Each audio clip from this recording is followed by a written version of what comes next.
The young and the restless spoilers shock.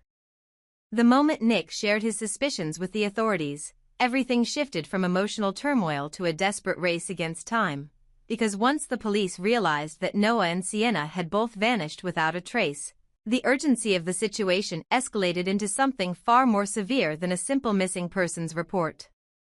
Noah's medical records alone were enough to heighten their concern. He was still recovering from severe injuries sustained in the accident, released from the hospital only because home care would be more comfortable for him, not because he was anywhere near healed.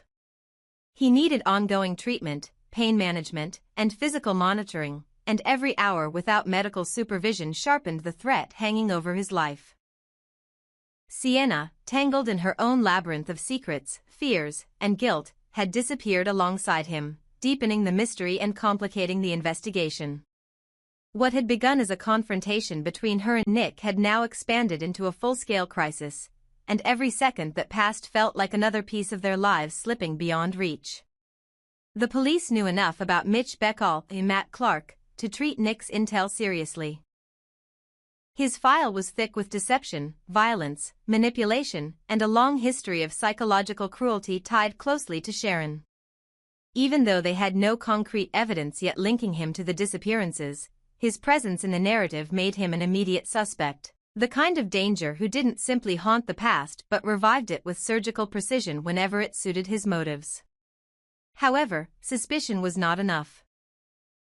They needed evidence, physical proof, something solid that could justify a search, a warrant, a tactical entry, anything that could lead them to Noah and Sienna before time ran out.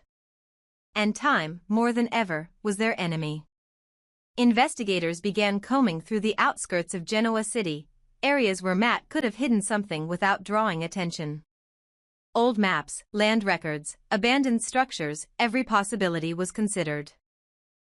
And then, deep within the foothills at the base of the mountain range outside town, they found something unusual, a concealed structure barely visible beneath a mess of brush and soil, like a wound covered hastily by nature. A hidden entrance. A sealed hatch. A sign of recent disturbance in the earth. That was all they needed. Within minutes, a tactical team was assembled. Guns drawn, flashlights mounted, boots positioned silently in the dirt. The officers approached the entrance with a cautious tension that thickened the air. When they forced the hatch open, a foul wave of damp, decaying air surged upward, the smell of rot mixed with something metallic and old, like the scent of dread itself. The staircase spiraled downward into a narrow chamber engulfed in darkness. They called out, identifying themselves, but the only response was a faint, fractured echo. Something between a moan and a whisper, something that didn't sound like hope but desperation. That was enough. "Breach," the lead officer shouted. In a single movement, the team stormed into the underground room, flashlights slicing through the suffocating blackness. The scene that met their eyes was nothing short of horrifying. The space was cramped and humid, the walls stained, the floors smeared with dirt and old water leakage. The air was thick with neglect, fear, and human suffering. There was a sound, weak, strained, coming from somewhere in the corner, a plea so faint it barely pierced the stench of confinement. Another officer swept his light across the room, and then the moment came that shifted everything, two bodies. One unmoving. One barely clinging to consciousness. The radio call went out immediately. "Dispatch, this is Unit 5. We have one confirmed fatality and one survivor. Repeat, one deceased, one alive, but in critical condition. Medical requested immediately." Those words traveled faster than sound, faster than breath, faster than thought itself. When the update reached Nick, it cracked through him like a physical blow. He felt the oxygen leave his lungs in one violent rush, his chest tightening until he could barely stand upright. His hands trembled, his vision blurred, and the world around him dissolved into noise and fragments. A dead body. A survivor. But no names. No identifiers. No confirmation of who was who. It was the kind of moment that didn't just terrify a father, it shattered him. Because the mind, in those seconds, becomes its own worst enemy, playing every possibility at once, tormenting him with simultaneous images of Noah lying lifeless in the dirt and Sienna being the one who didn't make it, leaving Noah alone, injured, terrified. Or the reverse, Sienna gone, Noah fighting for life, confused and traumatized. Every scenario cut into Nick with surgical brutality. He tried to steady himself, but the fear was too massive, too consuming, too raw. The pain of not knowing was like a scream trapped inside his bones. Sharon rushed toward him the moment she saw his face, knowing instantly that the call he received wasn't the kind that delivered reassurance. Nick could barely speak, barely form the words. The police found them. But one is dead. One is alive. And we don't know who's who. The world didn't just tilt, it collapsed. And as officers prepared to reveal the identities, as medical teams descended into the mountain to pull the survivor from the dark, as the morgue unit waited grimly at the surface, one truth wrapped itself around Nick's heart with crushing force. The nightmare was no longer a threat. It was already here.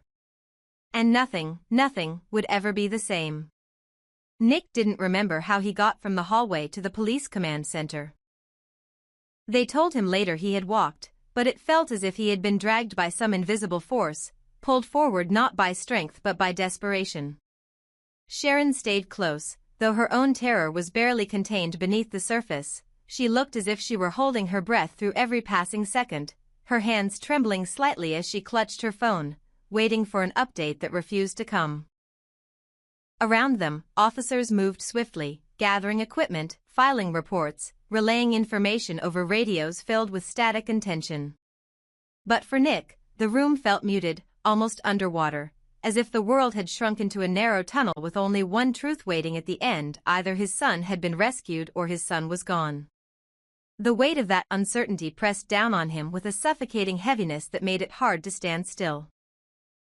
Detective Hillman approached slowly, his expression grave in a way that told Nick he didn't have the luxury of preparing himself. "They're bringing the survivor up," he said, voice measured but tinged with urgency. "Medical is stabilizing them as best they can. We'll know more in minutes." Minutes. A word that meant nothing when a parent's life hung suspended. For Nick, those minutes stretched in ways time had no right to stretch, each second scraping across his nerves like broken glass. Every sound, doors opening, radios crackling, boots thudding across concrete, felt amplified. And every sensation, the smell of antiseptic, the faint dampness lingering from the underground rescue, felt wrong, out of place, like the universe itself was glitching under the weight of what he was about to learn. Sharon whispered Noah's name under her breath, a fragile prayer to a God she wasn't sure could hear her through the noise of human suffering. She reached for Nick's hand, gripping it so tightly her knuckles whitened, and he didn't pull away. He clung to her just as fiercely, needing the anchor, needing something to ground him before the truth shattered him completely. The elevator doors slid open with a harsh metallic scrape, and paramedics pushed a stretcher toward the waiting medical unit. The survivor was covered in blankets, hooked up to oxygen, their face partially obscured by equipment. Nick's heart lunged into his throat. He stepped forward instinctively, unable to stop himself, unable to breathe until he could confirm the identity of the person lying helpless beneath the layers of medical fabric. "Sir, you need to wait," a medic warned, but Nick barely heard the words. His eyes searched desperately, trying to identify even the smallest detail: hair color, clothing, body shape, anything that could help him distinguish Noah from Sienna. It wasn't until a paramedic shifted, adjusting the oxygen mask, that Nick caught a glimpse of dark hair, tangled and damp with sweat, and a bruised cheekbone that stirred something familiar. His breath seized, a silent, fractured gasp that almost buckled his knees. Sharon's grip tightened. But even then, uncertainty tore through him, because trauma could change a face, pain could distort features, and fear could play cruel tricks on memory. He wasn't certain. Not yet. And he couldn't survive being wrong. Meanwhile, on the other side of the field command center, a second team was lifting a black body bag from the back of the rescue vehicle. The sight of it made Sharon turn away sharply, pressing a trembling hand against her mouth to stifle a sob that clawed at her throat. Nick felt the world spin, 2 bodies, 2 possibilities, 2 brutal fates intertwined, and he couldn't bring himself to look directly at the bag. Not yet. Not until he knew. His heart wasn't strong enough to survive the image of his son lying inside it, not before the truth pulled him in whatever direction destiny had chosen. Then the moment arrived like lightning in a silent sky. A paramedic called out something to the medical team, and Hillman hurried over, listening carefully. When he returned to Nick, his expression had softened only slightly. It wasn't relief he carried, it was clarity. "Nick, the survivor is male." The words detonated inside him. His knees nearly gave way, and for a moment the entire room tilted sideways. Sharon exhaled a cracked breath, tears spilling instantly, but her relief was laced with grief because one truth had been revealed while another deepened. Noah was alive. But Sienna might not have made it.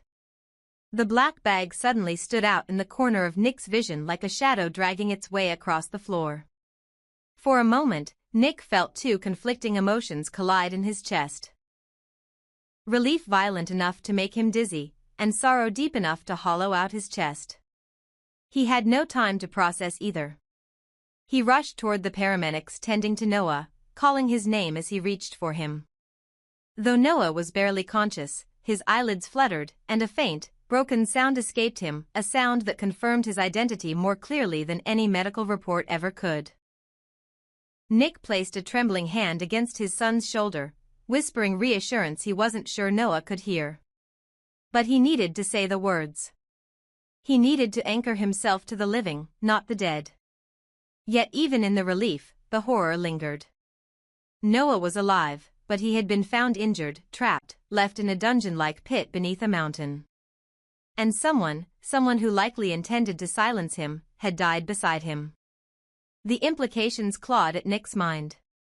Was the dead body Matt Clark? Had Sienna tried to protect Noah and paid with her life? Had Noah himself been forced into a situation where survival meant watching someone else lose their life? The questions multiplied faster than his heart could steady itself. As paramedics loaded Noah into the ambulance, Sharon followed, her hands shaking as she brushed hair from his forehead, whispering over and over, we've got you, you're safe now." Nick stepped back only long enough to watch the coroner's team secure the body bag. Something inside him resisted the truth, resisted the idea that Sienna, who had been tangled in fear, secrecy, and emotional conflict, might now be gone. Not because she was innocent, or because he trusted her fully, but because she was the key to everything. To Noah's relationship. To the accident. To Mitch. To Matt Clark's reappearance under a stolen name. But as the coroner zipped the bag fully closed, a cold wave of realization washed over him. Whatever secrets Sienna carried, whatever answers she had withheld in fear of Mitch, whatever truths she had been too afraid to speak, they might have died with her. And if that was true, the nightmare wasn't ending. It was evolving. Because if Sienna was dead, then Matt Clark was still out there somewhere. And Noah, injured, terrified, and barely holding on, was the only person alive who knew what truly happened inside that underground prison. For Nick Newman, relief transformed into a new terror, the fear that the man he had always failed to stop, the man who had used new identities like masks, might now be hunting again. And this time, he wouldn't stop until he finished what he started.